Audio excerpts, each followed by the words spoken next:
Legal passage 120 words per minute. Start. The court instructs you that the mere fact that the plaintiff received a fatal injury while working for the defendant does not entitle the plaintiff to recover a verdict in this case. The plaintiff is not entitled to recover a verdict unless she proves by a preponderance of the evidence and by that is meant a greater weight of the evidence the following propositions. First, the plaintiff must prove by a preponderance of the evidence that she was at the time and immediately before she received the injury in the exercise of reasonable and ordinary care for her own safety, and that she could not have prevented the injury to herself by the exercise of such reasonable and ordinary care.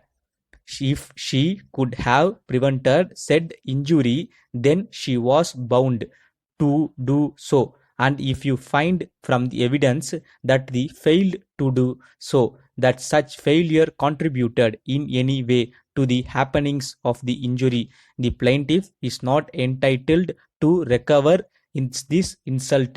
Second, the plaintiff must also prove by the greater weight of the evidence that the top of the machine in question was in a dangerous and unsafe condition as charged in some one count of the declaration, and that the injury was caused by such dangerous and unsafe condition was not caused by any want of ordinary care on the part of the plaintiff.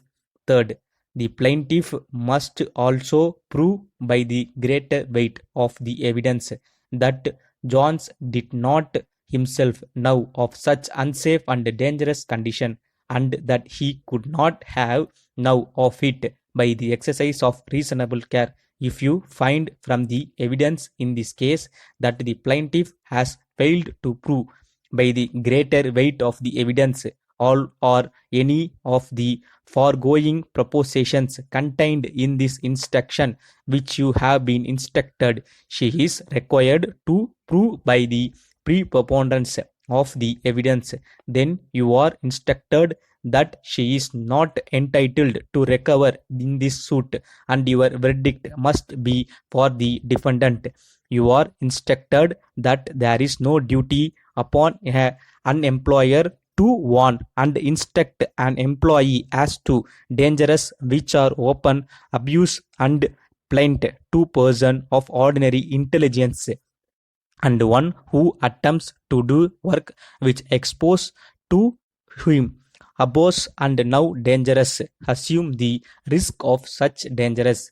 If you believe from the evidence that the condition of the machine in question was open and opposed to the plaintiff, then you are instructed that it was not the duty of the defendant to instruct him that such condition was dangerous. And if you further believe that the plaintiff was injured as the result of such open and opposed condition, then the plaintiff cannot recover and your verdict must be for the defendant.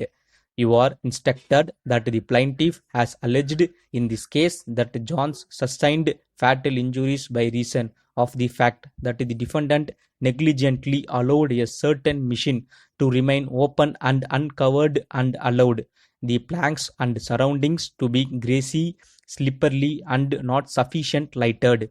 You are instructed that before the plaintiff can recover, he must prove by the greater weight of the evidence. First, that at the time of the accident, the place in question was not a reasonably safe place to do the work being performed by the plaintiff. Second, the John did not know that the conditions were dangerous and unsafe.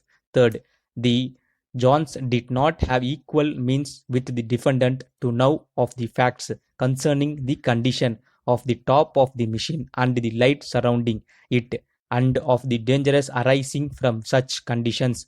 Fourth, the injury to Johns was sustained by reason of such dangerous condition. If you believe from the evidence that the plaintiff has failed to prove any of these four propositions by the greater weight of the evidence or if you find that his injury was sustained by any other fact, then that the top of the machine was not a reasonably safe place upon which to work, then you are instructed that the plaintiff cannot recover and your verdict must be for the defendant.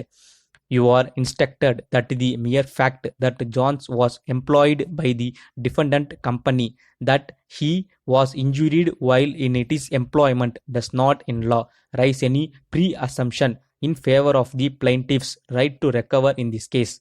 Either does not fact that he plaintiff was brought the suit which has been tried before in conduct that the plaintiff has any right to recover.